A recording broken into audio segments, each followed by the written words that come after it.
Bismillahirrahmanirrahim. Qala musannif rahimahullahu ta'ala wa nafa'ana bi'ulumihi fid dharain amin. Bismillahirrahmanirrahim. Dengan menyebut nama Allah yang Maha Pengasih lagi Maha Penyayang.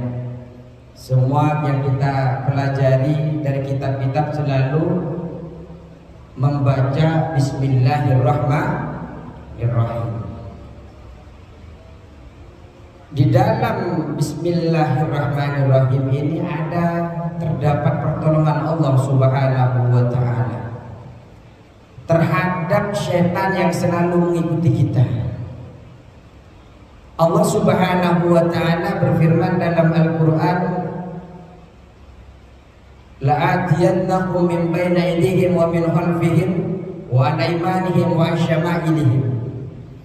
Jadi setan itu akan mendatangi mereka dari depan mereka, dari belakang mereka, kanan kiri mereka. Cuma memang setan itu tidak datang dari bawah dan atas. Makanya ketika kita sujud, di sujud kita lagi dekat dengan Allah Subhanahu. Ketika doa, tangan kita angkat kemana? Angkat ke atas. Karena memang di atas dan bawah ini tidak ada setan yang mengganggu. Kanan, kiri, depan, belakang. Maka kemudian 4 arah ini Allah berikan pemahaman kepada kita, memberikan informasi bahwa di 4 arah ini setan mengganggu kita.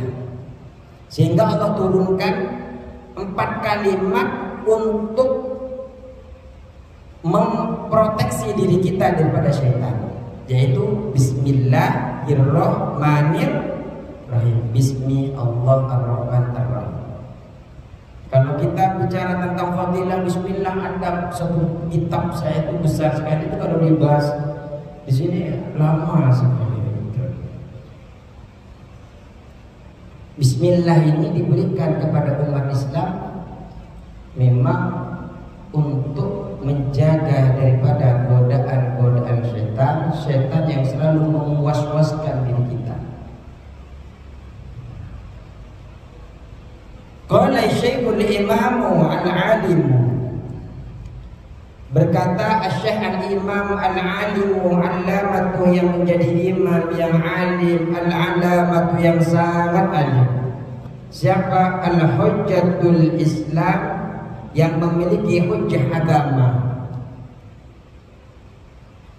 Beliau adalah yang memiliki hujjah adalah al-imam wa barakatul alami, dan memberkahi seluruh manusia. Siapa? Abu Hamid Muhammad bin Muhammad Al-Ghazali Al-Busi. Jadi kita akan mengkaji kitabnya Al-Imam Ghazali. Nama kitabnya Bidayatul Hidayah. Beliau ini lahir di Tusi, makanya disebut dengan At-Tusiyun. Di Tusi. Beliau lahir tahun 5, dilahir di Tusi pada tahun 50 dan 450 Hijriah beliau dilahirkan. Kemudian beliau wafat 505 Hijriah. Jadi usia 55 tahun beliau sudah wafat. Tapi karangannya banyak. Qaddasallahu ruhahu wa nawwara dharihahu. Semoga Allah menyucikan ruhnya dan menyinari kuburnya Al-Imam Ghazali.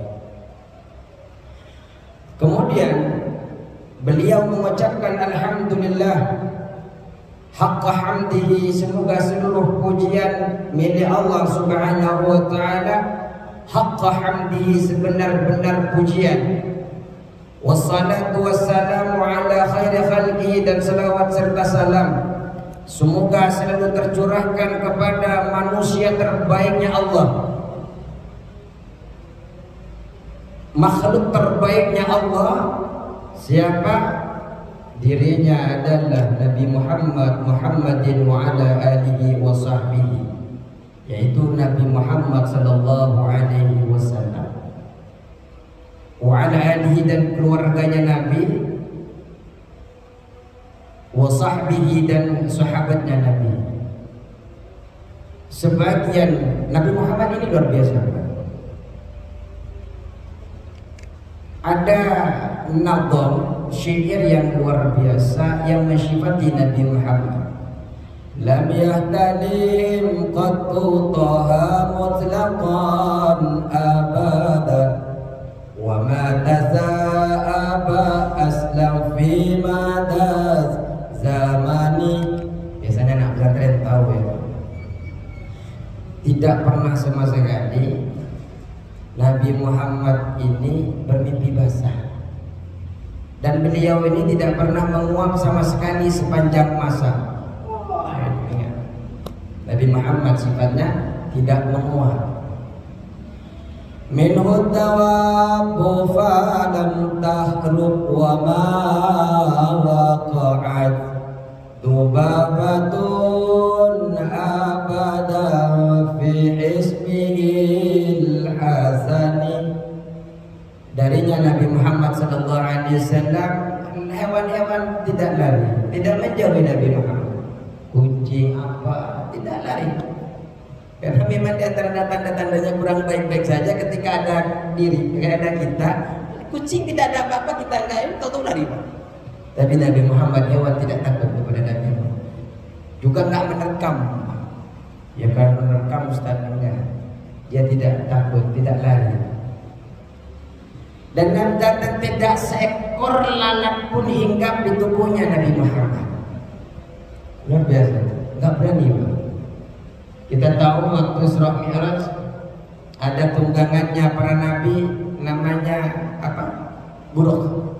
Ketika dihadirkan oleh malaikat Jibril, loncat-loncat menunjukkan kekuatan. Tapi setelah dipegang kepadanya oleh Jibril, kamu tidak malu. Ini adalah makhluk luar biasa, terbaik di dunia, makhluk ciptaan Allah. Kemudian berkeringat itu buruk, tidak bergerak, merasa malu kepada Nabi Muhammad SAW. Hewan-hewan itu tidak ada yang lari, tapi juga tidak menghinggap. Tidak seekor lalat pun menghinggap kepada badannya Nabi Muhammad SAW. Bi khalfihi amamah ru'yatu sabatat wa la yura atharu bawlim minhu fi alani. Di belakang Nabi Muhammad ini tampak persis di depannya. Jadi walaupun tidak melihat ke belakang, Rasulullah melihat siapa di belakang itu. Dan tak pernah tampak bekas kencingnya Nabi Muhammad SAW. Kalau jenengan ada pasir kencing biasanya ada bekasnya. Nabi Muhammad tidak. Wa qalbuhu lam yanam wal 'ainu qad na'asat wa la yuradilluhu fi syamsi dhufaqani. Hatinya tidak tidur, sedangkan kedua mata Nabi Muhammad ini terpejam. Kalau kita mata terpejam, hati terpejam ketika tidur. Ada apa-apa nggak tahu, Nabi Muhammad tidak. Mata boleh terpejam, tapi hati tidak terpejam. Zikir setiap keadaan Nabi Muhammad. Ya kalau jenengan enggak Ustaz saya bisa teach, walaupun saya tidur hati saya nggak tidur. Ya monggo, berarti lagi wali-walinya kan jenengan. Dan juga tidak terlihat bayangan di bawah cahaya matahari, karena memang Nabi Muhammad kemana-mana itu Pak, ada awan yang mengikutinya. Katifahu qad 'alata qauman idza jalasu indal wiladati sifyada bimutatani. Kedua pundak Nabi Muhammad ini lebih tinggi dari kaum apa beliau duduk. Karena memang Nabi Muhammad ini pada antara sifatnya, ketika duduk bersama orang biasanya lebih tinggi. Ketika beliau berdiri akan lebih tinggi. Ketika bersama orang kecil ikut kecil tapi tetap lebih tinggi. Nah, pundaknya saking gagahnya Nabi Muhammad. Makanya sampai sekarang tidak bisa digambarkan karena berbeda-beda mengilustrasikan seperti apa wajah Nabi Muhammad, seperti apa badannya Nabi Muhammad. Enggak ada pusaka Nabi Muhammad. Kalau Tuhan-Tuhan yang lain mungkin ada pusaka-pusaka. Nabi-nabi yang lain mungkin ada, sebagian dan agama-agama yang lain menyertakan. Tapi Nabi Muhammad sampai sekarang kalau menyertakan poster Nabi Muhammad malah di demo. Terus saat kelahiran Nabi Muhammad ini, beliau ini sudah dihitan. Ada sekitar 15 nabi itu yang sudah dihitan ketika lahir. Hadihil khasa'isa faqad atakun amanah min syarri narin wa surratin wa min mihani. Ini adalah sifat-sifat khusus Nabi Muhammad SAW. Maka hafalkanlah agar engkau selamat dari kekejaman, kesadisan daripada api neraka,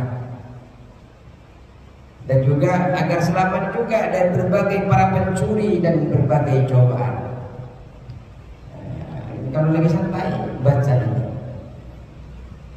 mengangan-angani, mengingat-ingat sifat Nabi Muhammad sallallahu alaihi wasallam wa ala alihi wa sahbihi ajma'in. Kemudian amma ba'du, pengarang kitab ini setelah mengucapkan alhamdulillah dan selawat, beliau melanjutkan, fa'lam ayyuhal haris, maka ketahuilah wahai orang yang semangat, al-muqbilu yang datang ala tibasil ilmi, untuk memetik ilmu. Nah, saya lihat bapak-bapak ini, saya hampir mungkin 3 tahun mengisi di sini, yang saya tampak wajah-wajah ini, wajah-wajah surga ini yang tampak. Artinya termasuk orang-orang yang semangat, orang-orang yang masuk dalam panggilan Al-Imam Ghazali. Apa kata beliau ini? Wahai orang-orang yang semangat betul dalam menuntut ilmu, al-mudakhiru min nafsihi, yang menampakkan dirinya, sidqar raubati, sungguh ingin mencari ilmu, benarnya keinginan yang ada dalam diri kita, wa farqat ta'attusi, sangat haus akan ilmu, sangat ingin tahu terhadap ilmu agama, ilaihi, atas ilmu, ilaihi, terhadap ilmu. Ini yang dipanggil oleh Al-Imam Ghazali, hey, orang-orang yang semangat, yang datang ingin mengerti ilmu. Ini kan semangat semua nih, yang datang ini semangat, karena hampir 3 tahun isi wajah-wajah ini nih. Insyaallah semoga saya terus istiqomah, dan jenengan istiqomah, alhamdulillah. Annaka in kunta taqsidu bi talabil ilmi, sesungguhnya engkau, in kunta taqsidu bi talabil ilmi, jika engkau bermaksud mencari ilmu, jika engkau bermaksud mencari ilmu, al-munafasatah, hanya sekedar persaingan saja, satunya karena alim, saya ingin alim juga, satunya pintar bidang ini, saya mau pintar juga, ingin bersaingan, wal mubahata,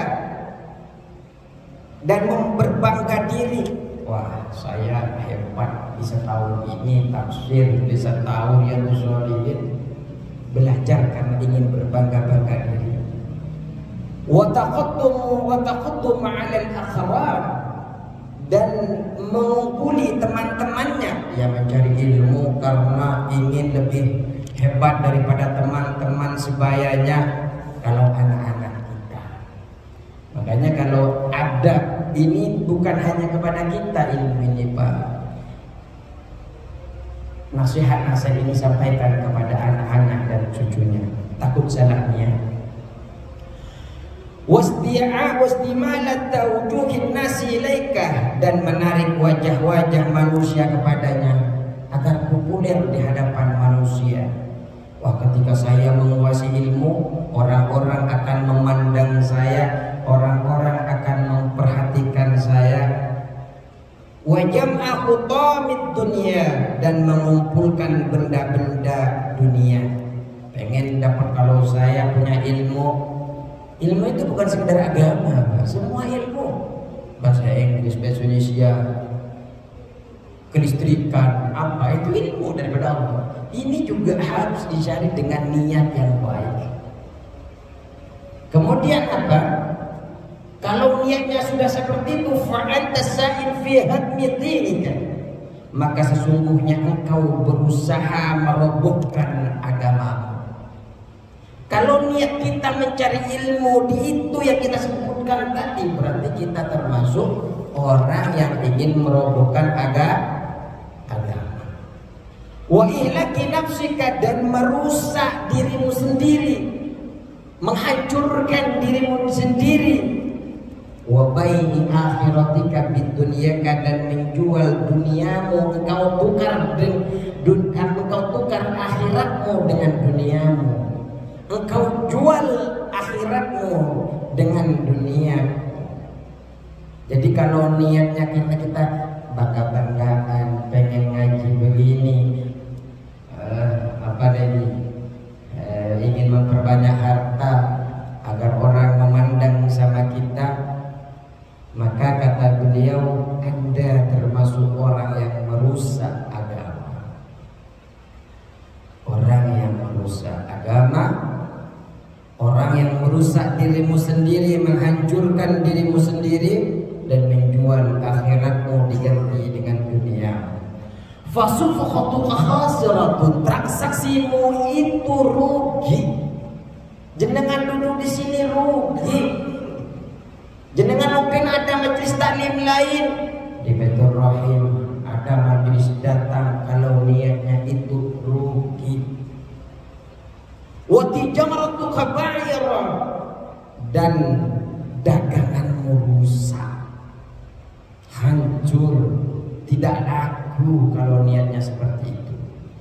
Yang paling pedihnya lagi, wa mu'allimuka mu'inun laka ala isyanika, dan guru yang mengajarkanmu membantu kepadamu atas kemaksiatanmu.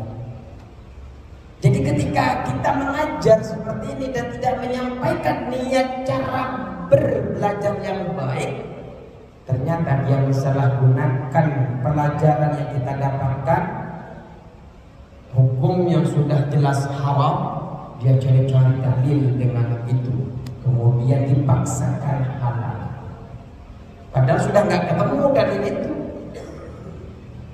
Itu maksiat. Guru yang mengajarkannya juga ikut maksiat. Kenapa? Karena dia dianggap membantu kemaksiatan. Ya Allah. Sebagaimana kemudian wasyarikun laka fi khusranika, dan teman partner, teman panjenengan, laka fi khusranika, bagimu di dalam kerugianmu. Jadi orang yang bergaul dengan orang-orang yang niatnya seperti tadi ini merugi, berteman sama dia atau kita menjadi temannya rugi. Guru itu kenapa bisa menolong atas kemaksiatannya? Wa huwa kabai syai'in min qati'it thuriqin. Karena guru tadi seperti orang yang menjual pedang kepada pembegal jalanan, kepada perampok. Makanya hari ini kita belajar dari awal, ayo benahi niat. Kalau kemarin niatnya kurang bagus, anak kita niatnya kurang bagus sekolah, ayo kita benahi hari ini. Jangan sampai tidak baik di akhirnya kalau niatnya salah. Menuntut ilmu ini Pak, talabul ilmi fardhatun ala kulli muslimin. Kewajiban menuntut ilmu ini wajib setiap muslim. Makanya kalau di dalam kitab Fathul Jin, kewajiban hak seorang istri itu minta pelajaran kepada suaminya. Hak seorang istri itu minta diajari tentang fardu-fardu ibadah, tentang sunnah-sunnah ibadah kalau dalam kitab hukum fikih. Sebelum istri itu nagih haknya ke panjenengan, belajar dulu, tinggal ajarkan kepada istrinya. Wajib mencari ilmu. Kemudian kama qala sallallahu alaihi wasallam, tadi guru itu ketika anak didiknya, muridnya itu salah dalam menggunakan ilmunya karena niatnya yang salah, gurunya seperti orang yang membantu dalam kemaksiatan, seperti orang yang menjual pedang kepada para perampok, pembegal jalanan. Kama qala sallallahu alaihi wasallam, sebagaimana Rasulullah sallallahu alaihi wasallam bersabda, man a'ana ala maksiatin, barang siapa yang menolong atas kemaksiatan, walau bisatri kalimatin, walaupun separuh kalimat saja,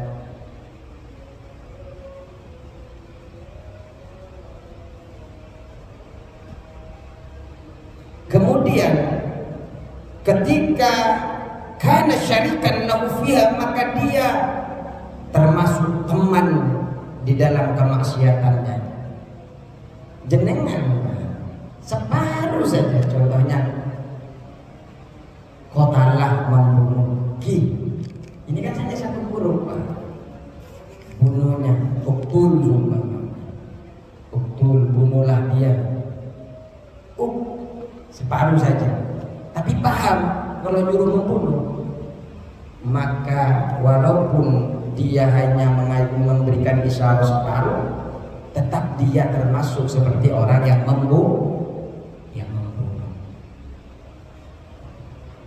Wa in kanat niyyatuka wa qasduka bainaka wa bainallahi ta'ala min talabil ilmi al-hidayata. Nah ini Pak, kalau niat panjenengan, maksud panjenengan antara panjenengan beserta Allah Subhanahu wa ta'ala di dalam mencari ilmu, niatnya adalah duna mujarradir riwayah, bukan hanya sekedar cerita-cerita basa-basi saja, masuk kuping kanan keluar kuping kiri, memang betul-betul niatnya mencari hidayah, petunjuknya Allah Subhanahu wa ta'ala, fabshir, maka berbahagialah kalian.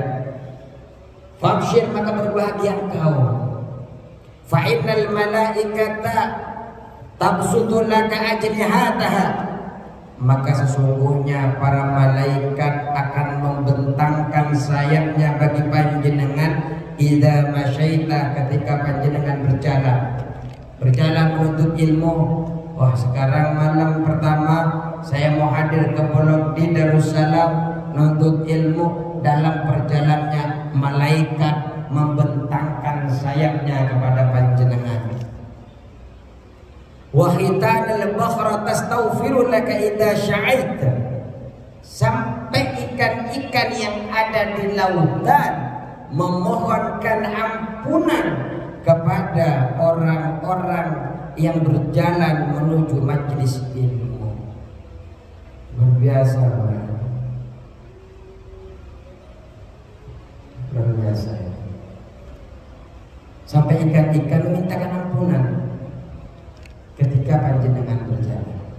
Maka kemudian mengutip Syekh Nawawi di dalam syarah Bidayatul Hidayah, tanda-tanda wa alamatu dzalikal qasdi, tanda daripada niat yang sudah benar. Apa saja? Ayyakuna bahsul ilmi fil khala'i ahabba ilaika min ayyakuna fil mala. Engkau lebih menyukai mencari ilmu dalam keadaan sepi daripada di hadapan banyak orang. Orang banyak, kalau banyak orang sampai pondok-pondok tabligh akbar senang datang. Tapi pas kajian begini, yang ngaji sedikit, seumpamanya paling 30, 50, toh sana sampai 1000 orang. Ada yang begitu. Tapi ketika jenengan mau banyak mau sedikit, hati tenang, hati nyaman, berarti ada potensi panjenengan niatnya sudah baik. Kemudian wa alla tufarriq baina ayyan kasifal haqq ala lisanika aw ala lisan ghairik, dan engkau tidak membedakan antara terungkapnya kebenaran melalui lidahmu atau melalui lidah orang lain. Ada sesuatu hukum seumpamanya panjenengan tahu kalau itu betul, jenengan mau jawab tahu-tahu orang lain yang menjawab, atau panjenengan sebenarnya punya potensi diberikan kesempatan jawab, tahu-tahu orang lain yang jawab. Ya biasa kan kadang ada orang nanya sama kita, orang lain yang jawab, kan ada orang yang seperti itu. Terus kemudian kita tidak marah dengan adanya itu. Yang penting yang disampaikan adalah benar. Biarinlah, gak apa-apa walaupun bukan saya yang menjawab, toh yang dijawab adalah benar sesuai dengan apa yang saya inginkan, yang saya kutip dari Al-Quran dan As-Sunnah. Tidak ada rasa sakit terungkap kebenaran itu walaupun bukan datang daripada kita. Ada potensi kita niatnya sudah benar niatnya, tapi kalau sebaliknya ya dievaluasi. Walakin, dan akan tetapi, yang bagi laka, sepantasnya bagimu, an ta'lama qabla kulli syai', mempelajari sebelum tiap-tiap sesuatu. Sebelum panjenengan mempelajari apapun, seharusnya panjenengan pelajari annal hidayata allati hiya thamratul ilm, bahwasanya hidayah itu merupakan buah daripada ilmu. Laha bidayatun wa nihayatun, di dalam hidayah itu ada permulaan hidayah dan ada puncak, ada akhir daripada hidayah. Wa zahirun wa batinun, dan hidayah petunjuk itu ada yang nampak secara zahir, juga ada yang nampak secara batin. Wala usula ila nihayatiha, dan tidak akan sampai kepada puncaknya, kepada akhir daripada hidayah, illa ba'da ahkami bidayatiha, kecuali setelah mengukuhkan, menjalankan proses awal daripada hidayah. Jenengan nggak mungkin sampai kepada puncak daripada hidayah, apalagi sampai ke puncaknya, sampai pertengahannya aja tidak bisa kalau belum memulai menempuh permulaan hidayah. Wala asuru ala batiniha, tadi kita sudah pelajari bahwa hidayah itu ada yang nampak secara zahir, ada yang batin, ada yang bagian dalam, ada yang bagian luar.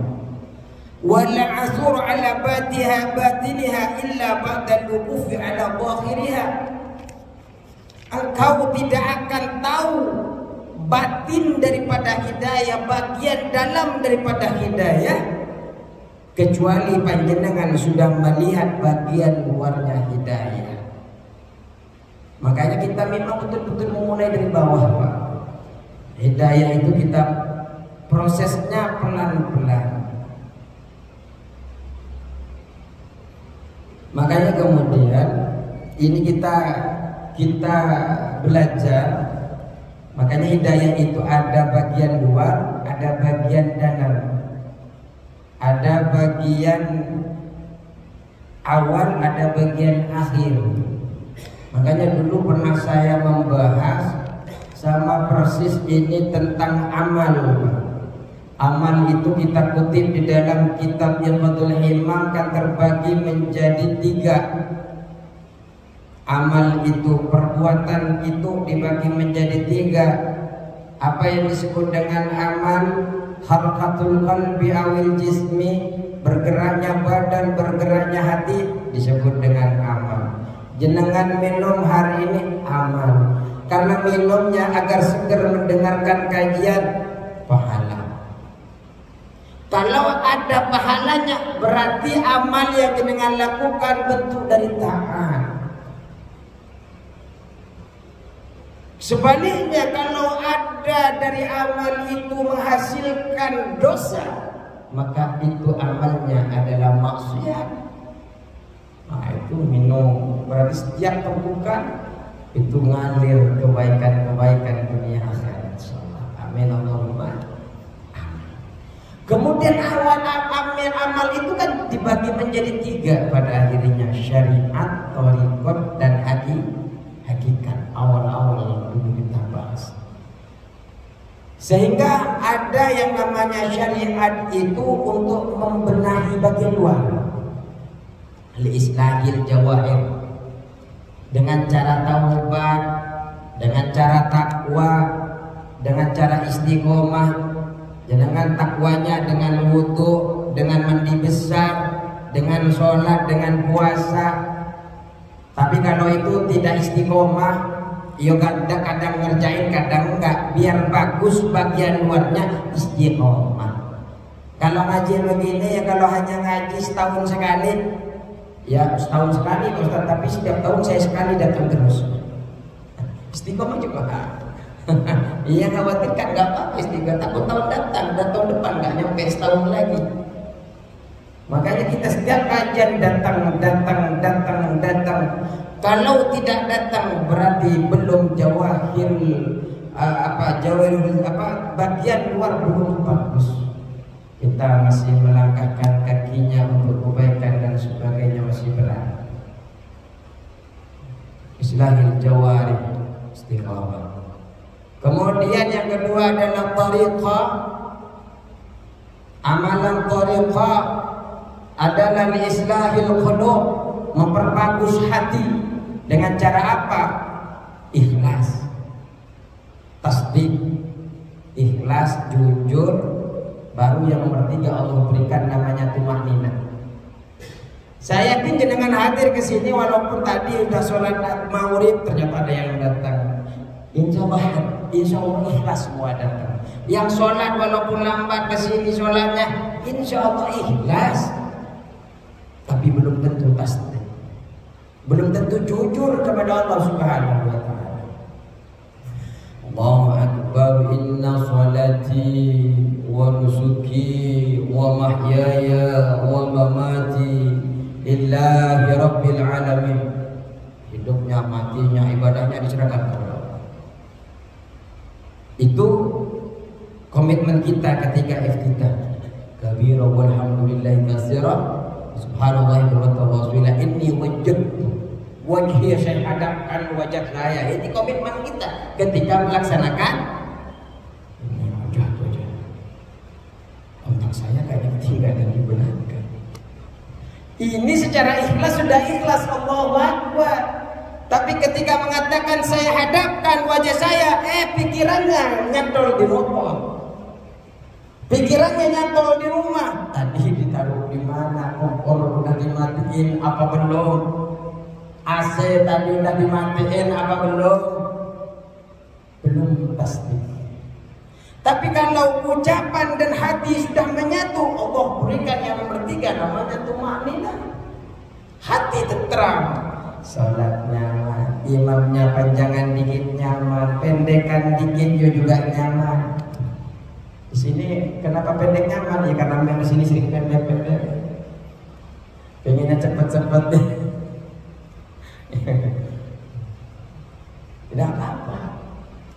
Kata Ustaz Usni, yang ada di dalam Al-Quran, Iqra ma tayassara minal Quran, bacalah sedikit daripada Al-Quran. Yang gampang-gampang, bukan disuruh baca yang panjang-panjang. Alasannya ya Ustaz. Artinya apa?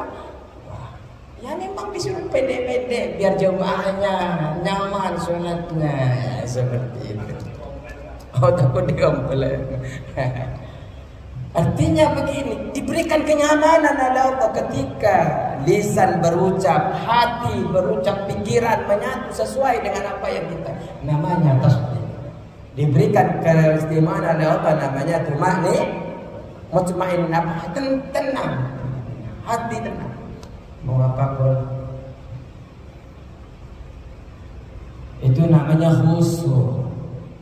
Apalagi alladzina yadunnuna annahum mulaqu rahim wa annahu ilaihi raji'un. Yang ingat Allah, takut mati, kembali kepada Allah. Ini Allahu Akbar, dari Allahu Akbar, niat sudah selesai. Istri saya udah pulang apa belum ya? Anak saya udah nyampe rumah apa belum? Akhirnya apa yang terjadi? Saya ini rakaat kedua apa rakaat ketiga? Saya tadi udah tasawuf awal apa belum? Kenapa? Belum tasdik, hanya ikhlas.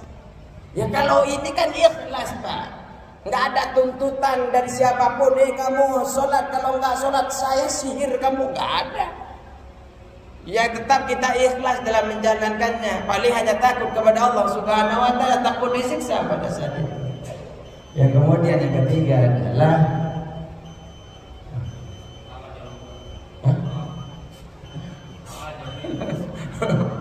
yang ketiga adalah ar-ruh li islahil hakikat. Yang nomor tiga adalah hakikat, amal hakikat. Pertama syariat, dua tariqah, yang ketiga hakikat. Hakikat ini ada di islahir ruh, memperbagus ruh. Di dalam diri kita Pak, nampak muka kita ini zahir, nampak hati kita ini batin, tapi ada di balik itu juga, di balik jasad itu ada namanya ruh. Kita sering lupa untuk memperbagus ruh. Yang kita perbagus bagaimana saya naik motor bagus, naik mobil bagus, nyaman. Ketika nyetir gak usah ngegas, bisa jalan sendiri. Udah mepet berhenti sendiri. Tinggal kita pengen tidur, itu kita pengennya seperti itu. Tapi kita lupa memperbagus ruh. Jasad akan dimakan ulat hancur di dalam bumi. Ruh kalau bagus naik ke atas, berjumpa dengan Allah Subhanahu. Kalau buruk masuk ke dalam siksaan. Makanya ruh harus dirawat. Dengan cara apa? Musyahadah, pertama muraqabah, musyahadah dan ma'rifatullah. Pertama adalah muraqabah. Ruh ini akan terjaga, akan berisi ketika kita selalu merasa diawasi oleh Allah Subhanahu wa Ta'ala. Dimanapun sholat merasa diawasi, di tempat kerjaan merasa diawasi, perjalanan merasa diawasi, ruh lagi berperan. Ruh dalam diri kita. Setelah kalau kita sudah melewati merasa diawasi, Allah akan berikan nikmat yang kedua namanya musyahadah.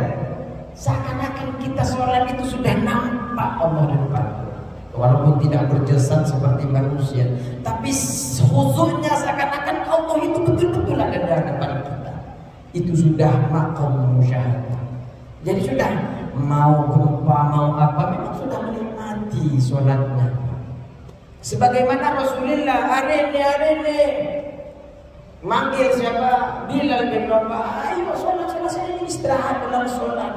Nabi Muhammad kalau lagi capek, dia istirahat dalam kecapeannya dalam sholat. Dengan sholat dia seger lagi. Kalau kita yang buat capek kadang sholat, segernya kalau tidur kebalik. Rasulullah kalau capek habis perang, ayo jam berapa ini? Ayo kita seperti itu. Hari ini sekarang sudah 10 berapa? Ayo sholat, saya ini istirahat. Istirahat dalam sholat. Ini kebalikan kita. Ketika kita sudah merasa diawasi oleh Allah, merasa ibadah sudah betul-betul tampak, melebihi tampaknya atasan panjenengan di hadapan panjenengan. Kalau dapat kan gini, ini, iya terus. Allah yang bukan hanya sekedar memberikan gaji kepada panjenengan tiap bulan. Sepertinya tidak setaat itu panjenengan kita kepada Allah, takutnya kepada Allah. Tapi kepada atasan takutnya luar biasa. Yang mungkin hanya menyelamatkan kita 1 bulan, 2 bulan, 3 bulan, atau ketika kita ada di dunia, tapi beruntung di akhirat. Takutnya luar biasa kita. Tapi kepada Allah yang menjamin per detik nanti di dalam kehidupan kita malah kadang kita lalai. Saya pribadi, saya yakin kalau jemaah Darussalam tak ada yang lalai. Saya yakin lebih takut kepada Allah Subhanahu wa Ta'ala. Cukup sekian. Oh, belum selesai. Kalau sudah mendapatkan muraqabah, musyahadah akan diberikan kenikmatan yang ketiga, namanya ma'rifatullah. Udah kenal dengan Allah. Kalau udah kenal dengan Allah, ya Allah, saya ini pengen begini ya Allah. Allah kabulkan. Allah buka rahasia-rahasia kami. Itu kalau kita sudah ma'rifatullah. Ini cukup sekian. Semoga berkah. Insyaallah ini kita akan lanjutkan di bulan depan awal pertama. Jadi kita ini ada 3 kitab. Kitab pertama Bidayatul Hidayah ini untuk etik, untuk mempelajari etika-etika dalam menjalankan syariat. Tadi itu Pak, syariat thariqat hakikat itu tidak boleh loncat. Jadi mulai dari syariat dulu, baru thariqat, baru hakikat. Syariat kita sudah dipenuhi. Kemarin sudah mempelajari tentang ibadah. Ini akan masuk kepada muamalah. Dan alhamdulillah ibadah yang kita lakukan ini kita akan perbaiki secara etika melalui kitab Bidayatul Hidayah.